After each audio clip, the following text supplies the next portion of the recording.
If you had told me that I'd wake up broke and go to bed married to my landlord, I would have laughed right in your face, but that's exactly what happened. My name is Lily Carter.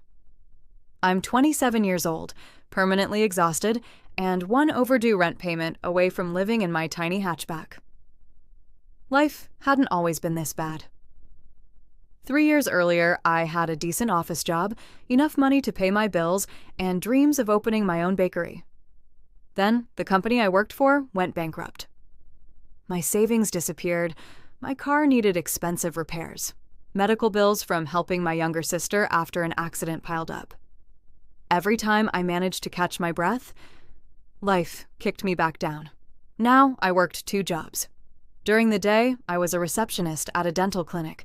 At night, I delivered food across the city.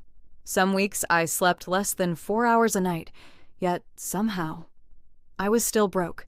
My landlord reminded me of that every month. His name was Ethan Brooks. 32 years old, successful, cold, annoyingly handsome, and the most intimidating landlord in the city. People in my apartment building feared him. He never smiled, never made small talk, never accepted excuses. If your rent was late, he noticed. If your balcony looked messy, he noticed. If someone parked in the wrong spot.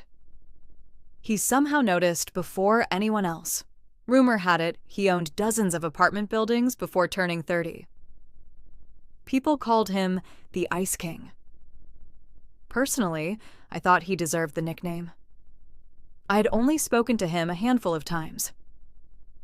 Every conversation lasted less than 2 minutes. Every conversation ended with me feeling like I'd been scolded by a disappointed principal. That Monday morning started with a loud knock on my apartment door. I opened it while still wearing mismatched socks. Standing there, of course, was Ethan.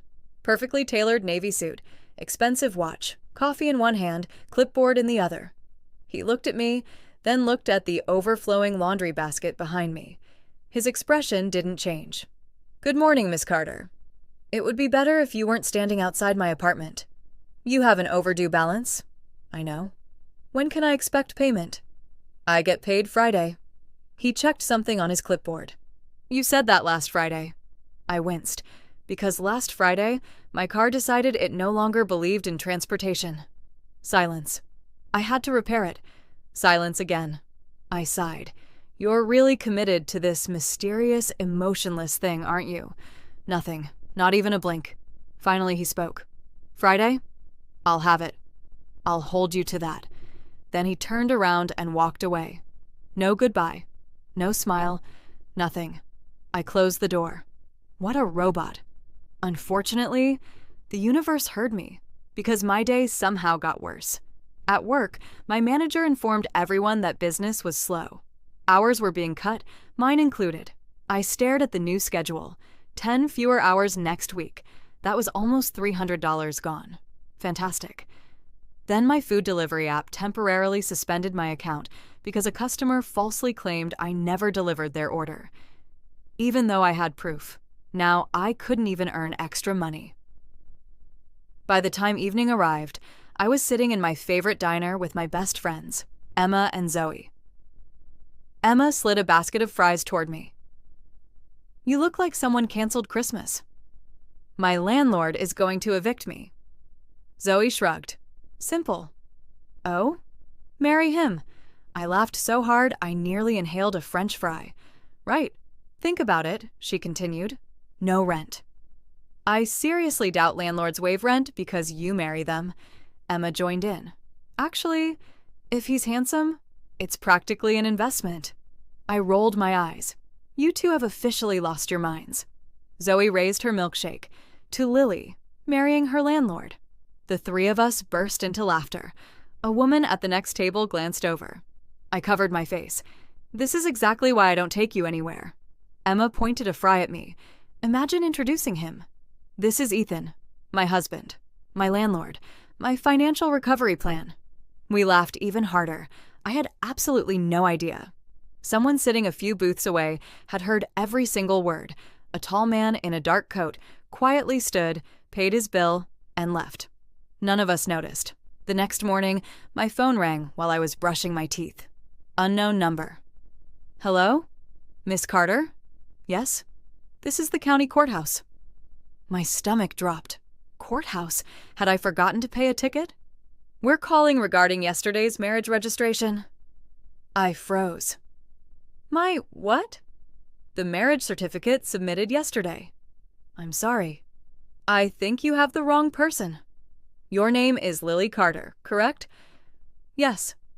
And your spouse is Ethan Brooks. My toothbrush slipped from my hand. Excuse me.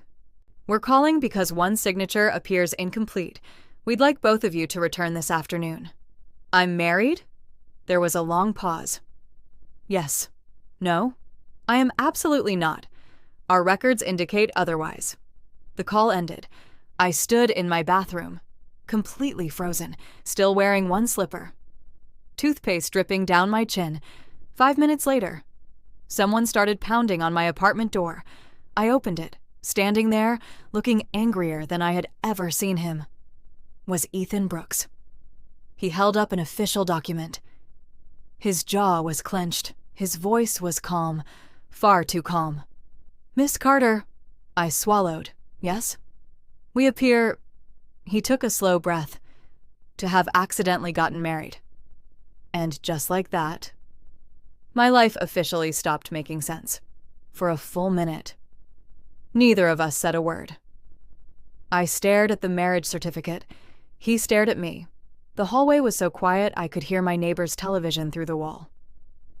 Finally, I laughed. A nervous, uncontrollable laugh. This is a joke, right? Ethan didn't laugh. I wish it were. I reached for the certificate. It looked real. Official seal, official signatures, official stamp, and right there, in bold letters, husband, Ethan Brooks. Wife, Lily Carter. My knees nearly gave out. This can't be happening. I agree. I've never even been on a date with you. I've never been on one with you either. So how are we married? That's what we're going to find out. 20 minutes later, we were sitting across from each other inside the county courthouse.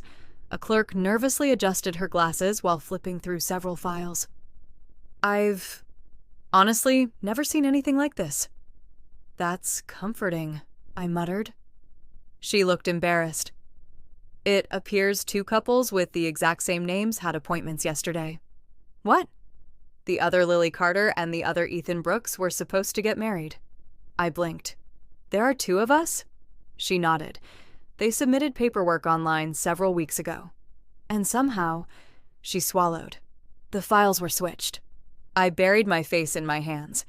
So you're telling me I accidentally married a man I've spoken to maybe 6 times? I'm afraid so. I slowly turned toward Ethan. He looked just as horrified. The clerk continued. Unfortunately, there is one complication. Of course there was. The marriage has already been legally registered. So, unregister it. It isn't quite that simple. She handed us another document. Because the certificate has already been processed. You'll need a judge to approve an annulment. Perfect. The earliest hearing is... She checked her computer. 3 months from now. What? My voice echoed through the courthouse. 3 months? I was supposed to stay legally married for 3 whole months. Ethan pinched the bridge of his nose. There has to be another option. Our legal department recommends maintaining the current status until the hearing. I stared at her. You mean... She smiled awkwardly. Legally speaking, your husband and wife. I wanted to scream. Instead, I laughed again. The kind of laugh people make right before completely losing their minds. Outside the courthouse, we stood beside Ethan's black luxury SUV. Neither of us moved. Finally, he spoke. I assume you're returning home. Obviously. He hesitated. There may be another issue. I don't like the sound of that. My family. I frowned. What about them? They already know. My jaw dropped. How? My grandmother checks public marriage records every Tuesday. I stared. Your grandmother does what? She's thorough. I couldn't believe what I was hearing. So your family thinks we're actually married? Correct. My friends don't even know I'm dating anyone. My grandmother has already invited us to dinner tonight. I almost fainted. No. I'll explain. You don't know my grandmother. I don't want to know your grandmother. If we suddenly tell her this was a mistake, she'll insist on investigating. And my grandmother used to be a lawyer. I closed my eyes. Naturally. Of course she was. Why wouldn't she be? That evening, I stood outside the gates of the largest mansion I had ever seen. This is your house? My family's house. You grew up here? Yes. I officially hate rich people. He almost smiled. Almost. It disappeared so quickly I wasn't even sure I'd imagined it. Inside, everything sparkled. Crystal chandeliers, marble floors, paintings that probably cost more than my apartment. A woman in her 50s gasped, "Ethan!" Then she saw me. Oh my goodness! She hugged me before I could react. You must be Lily. She squeezed tighter. We've been waiting years for Ethan to settle down. Years? I looked at Ethan. He looked away. Interesting. Then another voice filled the room. So, this is the woman who finally melted my grandson's frozen heart. An elegant elderly woman walked toward us with a silver cane. Sharp blue eyes, perfect posture, the kind of woman who could probably win an argument before saying a single word. This had to be the grandmother. She stopped in front of me, looked me up and down, then smiled. I like her. Everyone sighed in relief, including Ethan. She reached into her handbag, pulled out an old diamond ring, and slipped it onto my finger. There. Our family ring. Excuse me? It belongs to the Brooks women. I can't accept this. Nonsense. She patted my hand. You'll wear it beautifully. I looked helplessly at Ethan. He gave the tiniest shake of his head. Translation. Don't argue. Dinner was somehow even worse. Every 5 minutes, someone asked how we met, how he proposed, where we'd be living, whether we wanted children. I nearly choked on my mashed potatoes. Then his grandmother smiled sweetly. I assume you'll be moving into Ethan's penthouse? I laughed. Oh, no. She looked confused. A married couple shouldn't live separately. Silence. Then every single member of the Brooks family turned to Ethan. His grandmother folded her arms. Well? Ethan calmly took a sip of water, then looked directly at me. I suppose she'll move in tomorrow. I dropped my fork. What? He didn't even look surprised anymore. As my wife. It would look suspicious otherwise. I stared at him. He stared back, absolutely expressionless. His grandmother clapped happily. Wonderful! Everyone cheered. Meanwhile, I was mentally calculating how many years I'd spend in prison if I threw mashed potatoes at my husband. The next morning, a luxury moving truck parked outside my apartment. I hadn't hired one. Ethan had. Professional movers carried my boxes downstairs while I stood frozen in disbelief. This feels illegal. It isn't. It should be. An hour later, I walked into Ethan's penthouse. Floor-to-ceiling windows overlooked the city. A grand piano stood near the living room. The kitchen was bigger than my entire apartment. This place is ridiculous. He handed me a small envelope. House rules. I opened it. There were exactly 5 rules. Rule 1. Don't enter my office. Rule 2. Don't touch my coffee. Rule 3. Don't rearrange anything. Rule 4. Inform me before inviting guests. Rule 5. Don't create unnecessary chaos. I looked up. You really wrote house rules? I prefer structure? I smirked. Well, I have one rule. He raised an eyebrow. Oh? If we're fake husband and wife, you stop calling me Miss Carter. He thought for a moment, then nodded once. Very well. Lily. For the first time, he said my name, and for some strange reason, it sounded nice. I immediately shook the thought away. No, absolutely not. There was no way I was developing feelings for my impossibly serious landlord. Not a chance. Unfortunately, I had no idea that by the end of the week, I'd accidentally destroy one of his most expensive suits. start a war with his coffee machine, and discover that someone wanted our marriage to fail far more than we did. Living with Ethan Brooks was like living with a very handsome robot. Every morning, he woke up at exactly 6 o'clock. At exactly 6:15, he made coffee. At exactly 6:30, he read the news. At exactly 7 o'clock, he left for work. Every single day. Meanwhile, I was the complete opposite. One morning, I overslept. Another morning, I couldn't find my phone. The next morning, I accidentally wore 2 different shoes to work. Somehow, we survived the first week without killing each other. Barely. One Saturday morning, I walked into the kitchen wearing fuzzy slippers. Ethan was already there. Of course he was. Freshly pressed shirt, perfect hair, coffee in hand. He looked at me. "You have flour in your hair." I was baking cookies. It's 7 in the morning. I couldn't sleep. He simply nodded. "You also appear to have chocolate on your cheek." I wiped my face. "No, the other cheek." I sighed. "Can you stop noticing everything?" "No." "Do you ever miss anything?" He looked around the room. "You left the refrigerator open." I turned around. Sure enough, the refrigerator door was still open. I groaned. I liked life better when we barely spoke. I doubt that. I froze. Was that a joke? I stared at him. "Did you just make a joke?" "No." "You smiled." "I didn't." "You absolutely did. I believe you're imagining things." Before I could argue, his phone rang. He glanced at the screen. His expression changed. "I need to leave." He grabbed his suit jacket and walked out. I shrugged and went back to baking. A few hours later, I decided to do something nice. Since Ethan worked so much, I'd surprise him by doing the laundry. How hard could it be? Separate the colors, add detergent, press start. Easy. I gathered the laundry basket, towels, shirts, socks, one very expensive-looking black suit. I tossed everything into the washing machine. An hour later, I opened the door.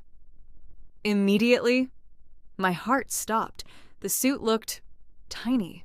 Very, very tiny. I held up the jacket. It barely looked big enough to fit a 12-year-old. "Oh no, no, no, no, no." I checked the label. Dry clean only. My soul left my body. I had just shrunk my fake husband's designer suit. Panic took over. Maybe, if I stretched it, I grabbed both sleeves and pulled. Ripe! The sleeve tore completely off. I stared at it, still holding the detached sleeve. I've made a terrible mistake. Right then. The front door opened. Perfect timing. Ethan walked inside. He stopped, looked at me, then looked at the tiny suit. Then at the sleeve in my hand. Silence. Very, very long silence. I smiled nervously. "So?" He folded his arms. "Explain." "I wanted to help. You washed my suit." "Yes." "You ignored the dry clean only label." "I didn't exactly ignore it. You didn't read it." "That is technically more accurate." Another long silence. Finally, he sighed. "It's only a suit." I blinked. "You're not angry?" "It can be replaced." I frowned. "That's it?" "What response were you expecting?" "I don't know." "Yelling? Perhaps dramatic music?" He actually laughed. A real laugh. It lasted maybe 2 seconds, but it was there. I pointed at him. "You laughed." He immediately cleared his throat. "I did no such thing." "You absolutely did." "I believe you're mistaken."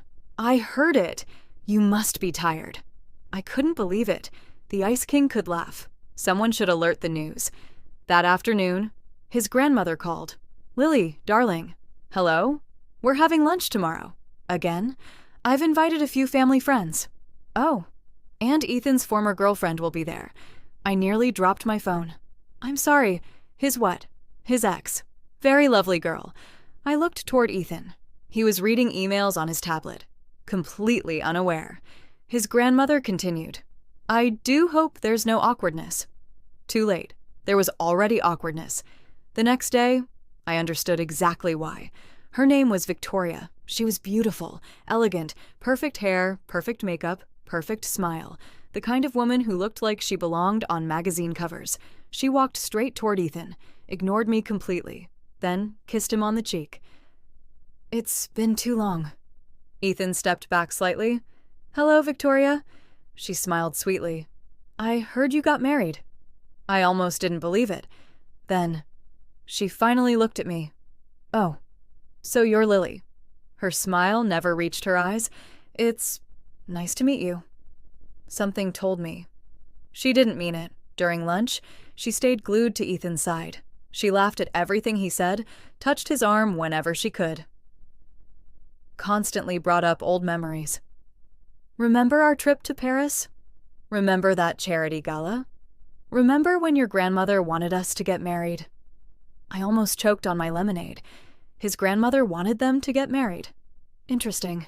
Very interesting. Victoria smiled at me. "It must be difficult." "What is?" "Joining a family with so much history." I smiled back. "Oh, not really. I learn quickly." She tilted her head. "I'm sure." Then she looked at my engagement ring. "The Brooks family ring." "How lovely." She paused. "I always thought I'd be the one wearing it."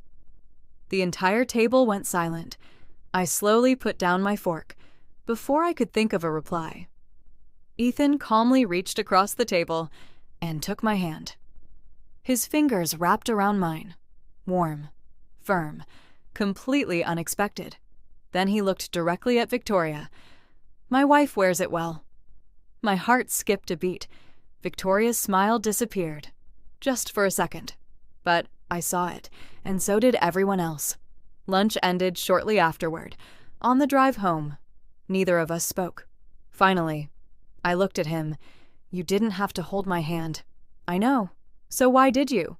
He kept his eyes on the road. "Because she was trying to make you uncomfortable." "And?" "I don't appreciate people making my wife uncomfortable." I stared at him, even though our marriage was fake. He had called me my wife for some reason. Those two words stayed with me long after we got home. But neither of us realized. Someone had been watching us leave the restaurant. Inside another parked car, a man lowered his camera. He smiled as he looked through the photos he had just taken. Then he made a phone call. "They're convincing." He listened for a moment. "Don't worry. I'll prove the marriage is fake. And once I do, Ethan loses everything." The first thing I noticed about Ethan after the lunch with Victoria was that he became quieter. Not his usual quiet. He was always quiet. This was different. It was the kind of silence that felt heavy, like he was carrying something he didn't want anyone to see. For the next few days, he worked longer hours. He came home late. Sometimes I would wake up in the middle of the night and see him sitting alone in the living room, staring out at the city. No phone, no laptop, just him, thinking, and for some reason, I found myself wondering what was going on inside his head, which was ridiculous. This was Ethan Brooks, my landlord, my accidental husband, the man who had written 5 rules about living in his own house. I wasn't supposed to care, yet I did. One night, I walked into the kitchen and found him making coffee, at midnight. "You know," I said, leaning against the doorway, "normal people sleep at this time." He looked over. "And normal people don't burn toast at midnight." I looked behind me. The toaster was smoking. I quickly turned it off. "That happened once. It happened yesterday." "Okay, twice." A small smile appeared on his face. Again, that tiny smile, the one he tried to hide. I crossed my arms. "You know, you're not as scary as everyone says." He raised an eyebrow. "Is that supposed to be a compliment?" "I haven't decided yet." He looked amused. For a moment, it felt normal. Not like a fake marriage, not like a business arrangement. Just 2 people standing in a kitchen. Then his phone rang. The moment he saw the name on the screen, his expression changed. The warmth disappeared. He answered. "What do you want?" I immediately knew something was wrong. His voice became colder. "That won't happen." A pause. "No." Another pause. "You don't threaten me." He ended the call. I pretended I hadn't heard anything, but Ethan noticed. You heard that? It wasn't a question. Maybe. He sighed. You should stay out of this. That sentence bothered me. Out of what? Family issues. Funny. What? You keep saying, I'm your wife, when someone is watching. He looked at me. But when something serious happens, suddenly I'm just someone who should stay out of it. His jaw tightened. For a moment, I thought he was going to argue. Instead, he walked away.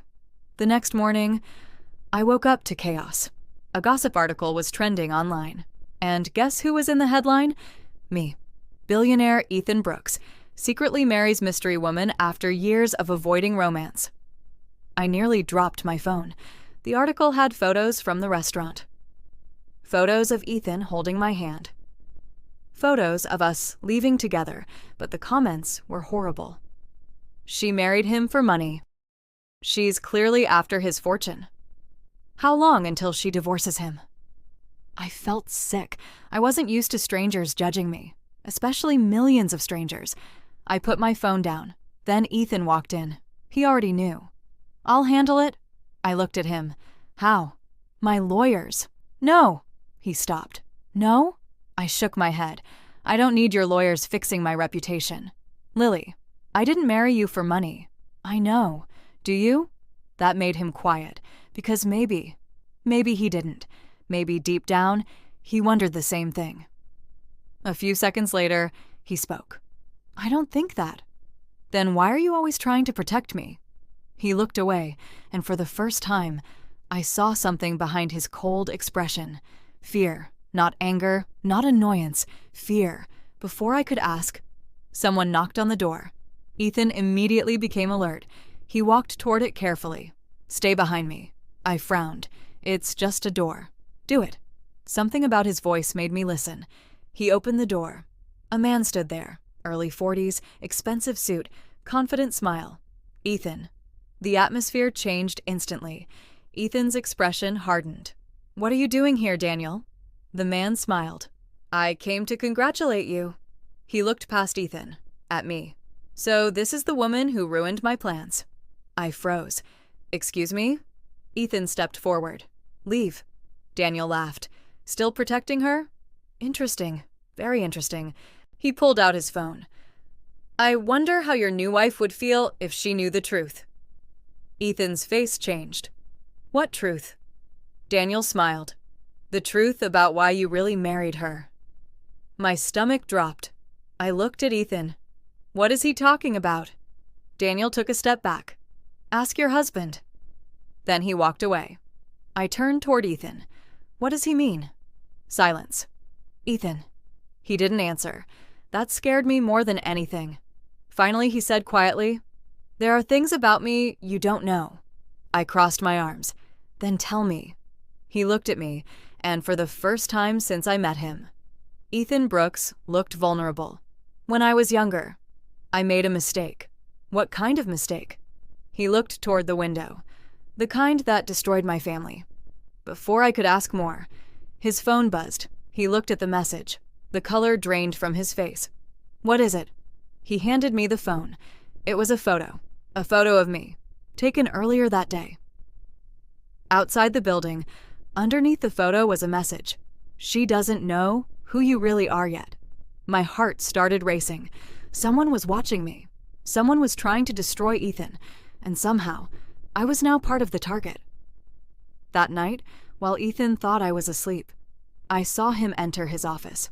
The one room I wasn't allowed to enter, the forbidden room, but the door didn't close completely, and through the small opening, I saw something that changed everything. On his desk was a photo of me, not from our wedding, not from our fake marriage, from years ago, before I'd ever met him. I stepped closer, and then I saw the date. 7 years earlier. My hands started shaking because I realized Ethan Brooks didn't meet me by accident. He had known who I was long before I knew who he was. I stood outside Ethan's office door, frozen. My heart was pounding so loudly that I was sure he could hear it. A photo of me. 7 years old? No. 7 years earlier, before I ever moved into his building, before I ever complained about rent, before I ever called him a robot. Ethan Brooks had a photo of me. Why? I slowly pushed the door open, just enough to see inside. His office was exactly what I expected. Clean, organized, perfect. Everything had a place, except for one thing.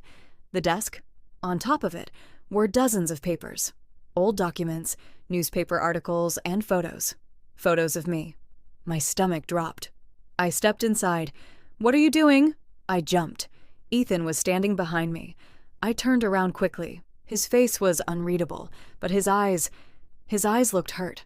"How long have you known?" He didn't answer. "Ethan." A long silence followed. Then he quietly closed the door. 7 years. My heart sank. 7 years? He nodded. "I knew who you were 7 years ago." "How?" He walked toward the desk and picked up an old photograph. "When I was 25, I was involved in a business deal with your father." I frowned. My father? My company was struggling at the time. I was trying to rebuild it after my uncle betrayed me. I looked at the newspaper articles. "Your uncle?" He nodded. "Daniel. The man who had come to our apartment. The man who came here." "Yes." Ethan looked down.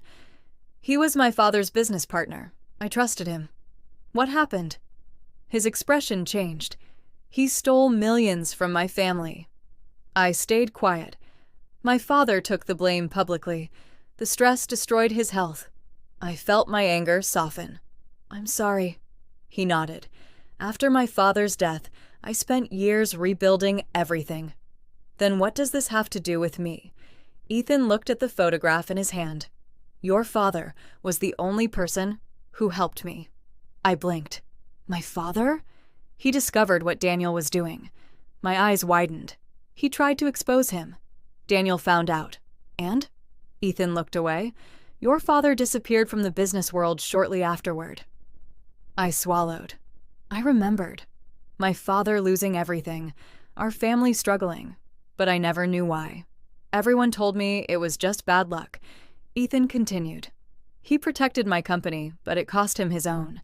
I looked at him. "Why didn't you tell me?" "Because I didn't know how." "You knew me for 7 years and never said anything?" I tried. "When?" His eyes met mine. "Many times?" I laughed bitterly. "Really? You were always working. You were always exhausted. And every time I saw you, you looked like you were trying to survive." That shut me up, because he was right. "When I became your landlord, I recognized your name. You were the daughter of the man who saved my family." I stared at him. "So, all this time, you were helping me?" He didn't answer. I looked around. The rent delays. The repairs. The times you gave me extra time to pay. His silence was enough. "You knew?" "Yes." "Why?" He looked at me. "Because someone helped my family when we had nothing." I wanted to do the same. I didn't know what to say. For years, I thought Ethan was cold, heartless, a man who cared about money more than people. But maybe I was wrong. Then I remembered something. The marriage. His expression changed. I narrowed my eyes. Was that really an accident? The room became silent. Too silent. "Ethan." He looked away, and that was my answer. I stepped back. "You knew." "I didn't plan it. But you knew after it happened." He didn't deny it. My chest tightened. "Why didn't you tell me?" "Because..." He stopped. "Because what?" His voice became quiet. "Because for the first time in years..." I had a reason to smile. I froze. I know it sounds selfish. It was selfish. But when the mistake happened, when I realized I could spend time with you, I didn't want to lose that chance. I stared at him. The man who seemed like he didn't care about anything was admitting he wanted me in his life. Before I could respond, a loud crash came from outside. We both turned. Someone had broken the living room window. Glass covered the floor. Ethan immediately pulled me behind him. "Stay here." A small object landed on the carpet. A flash drive. Ethan carefully picked it up. There was a note attached. My hands shook as I read it. "You can't hide the truth forever." Ethan's face went pale. "What is it?" He didn't answer. He plugged the flash drive into his computer. A video appeared. Daniel's face filled the screen. "Hello, Ethan." My blood ran cold. "If you're watching this, then you already know I'm coming for everything." The video continued. Daniel smiled. "And I know exactly how to destroy you." The screen changed. A photo appeared. A photo of Ethan and me, the two of us leaving the courthouse. Daniel's voice continued. "Your weakness has always been the same. You care too much." Then he looked directly into the camera. "And now, I know exactly where to hurt you." The video ended. I looked at Ethan. "He's talking about me." Ethan didn't respond because we both knew it was true. The next morning, everything changed. A major news outlet released another article. But this time, it wasn't about our marriage. It was about Ethan. The headline read, "Billionaire Ethan Brooks accused of fraud. Hidden evidence revealed." I looked at Ethan. He looked shocked. "This isn't possible." "What does it mean?" He stared at the screen, then whispered, "Daniel found the evidence." "What evidence?" "The evidence that could destroy his entire company." And then, my phone rang.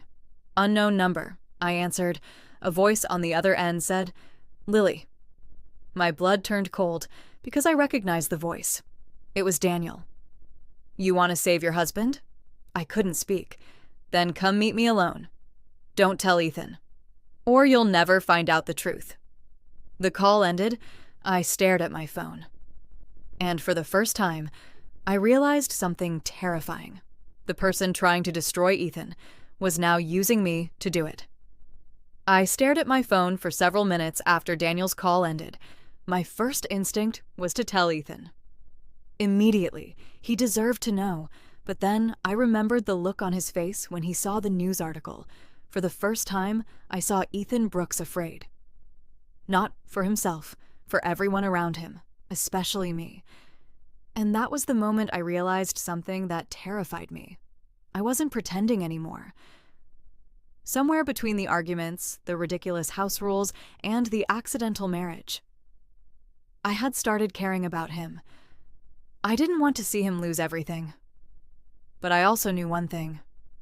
I wasn't going to let Daniel control me. So instead of meeting him alone, I made a plan. That afternoon, I walked into Ethan's office, the same office I wasn't allowed to enter. He looked up from his computer. "Lily, we need to talk." Something about my voice made him immediately stand. "What happened?" I placed my phone on the desk. He called me. Ethan's expression changed instantly. "Who?" "You already know. Daniel." He closed his eyes. "I told you to stay away from him. And I told you I'm not a child. This is dangerous. So is letting him destroy you." The room went quiet. Ethan looked at me. "You should be angry with me." "I am." His face fell slightly. "But not for the reason you think." I stepped closer. "I'm angry because you spent years protecting me without trusting me enough to tell me the truth." He looked away. "I didn't want you involved." "You didn't get to decide that." For a moment, he looked surprised. Then something softened in his expression. "You really are impossible." I smiled slightly. "And you married me." A small smile appeared on his face. "I suppose I did." We created a plan. Daniel thought he had control. He didn't know Ethan had been investigating him for years. The fraud evidence Daniel used against Ethan was actually stolen information. Daniel had manipulated financial records to make it appear like Ethan was responsible. But there was one problem. Daniel didn't know Ethan had kept copies of the original documents. The only thing missing was proof that Daniel himself had altered everything. And that was what Daniel had. The evidence he was trying to use against Ethan. So we decided to let him think he had won. The next day, I met Daniel at a quiet restaurant. But I wasn't alone. Ethan's security team was nearby, and every conversation was being recorded. Daniel smiled when I sat down. I knew you'd come. You sound very confident. I know people. No? I looked at him. You know how to manipulate people? His smile faded slightly. I see Ethan has been telling you stories. No? I leaned forward. I figured you out myself. He laughed. You think you understand Ethan? I know enough. Oh? Enough to know he isn't the villain. Daniel's expression hardened. You have no idea what that man has done. Maybe. But I know what you did. His eyes narrowed. What are you talking about? I smiled. Keep talking. For a moment he looked confused. Then he realized. Too late. The recording device on the table had captured everything. Every confession, every lie, every detail. Daniel stood up. You think this changes anything? It does. You don't know who you're dealing with. I looked him directly in the eyes. Actually, I do. 2 weeks later, the truth came out. The evidence was released. Daniel's fraud was exposed. The media that had attacked Ethan turned their attention to the real criminal. His company survived. His reputation was restored. And for the first time in months, Ethan looked happy. Really happy. 3 months passed quickly. The day of our annulment hearing arrived. The judge looked over our paperwork. So, both parties agreed this marriage was accidental? I opened my mouth, but I stopped, because I realized something. 3 months ago, I couldn't wait to get out of this marriage. Now, the thought of losing it hurt. The judge looked at Ethan. And you, Mr. Brooks? Ethan was quiet. Then he looked at me. I don't want an annulment. My heart stopped. The judge looked surprised. Mrs. Carter? Everyone looked at me. I looked at Ethan, the man who annoyed me, the man who made rules about coffee, the man who pretended not to care, but the man who protected me, helped me, and somehow became my best friend. I smiled. Neither do I. The judge smiled. Then I assume this marriage is no longer accidental? Ethan reached for my hand. No. He looked at me. It was the best mistake of my life. 6 months later, we had a real wedding. A choice this time. No paperwork mistakes, no confused courthouse appointments, no accidental marriage certificates. Just us. My friends Emma and Zoe gave speeches. Of course, they embarrassed me. I told her marrying her landlord was a good idea. Everyone laughed. Ethan's grandmother proudly told everyone, I knew they loved each other. When? The day Lily ruined his expensive suit. I looked at Ethan. You told her about that?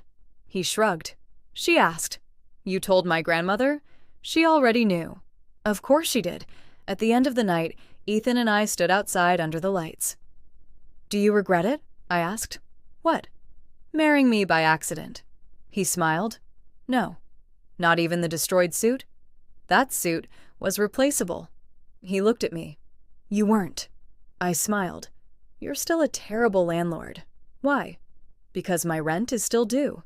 He leaned closer. Actually, what? Your rent increased. I gasped. Excuse me? Yes. Why? Because now you have to pay for living with your husband. I crossed my arms. And how much is that? He smiled. 1 kiss a month. I laughed. That's your rent? Yes. You're ridiculous. And you're still here. I looked at him, and he was right. The man I thought was my biggest problem had become the best thing that ever happened to me.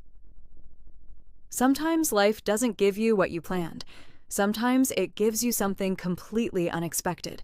A mistake, a disaster, a situation you think will ruin everything. But sometimes, the biggest mistakes become the greatest love stories.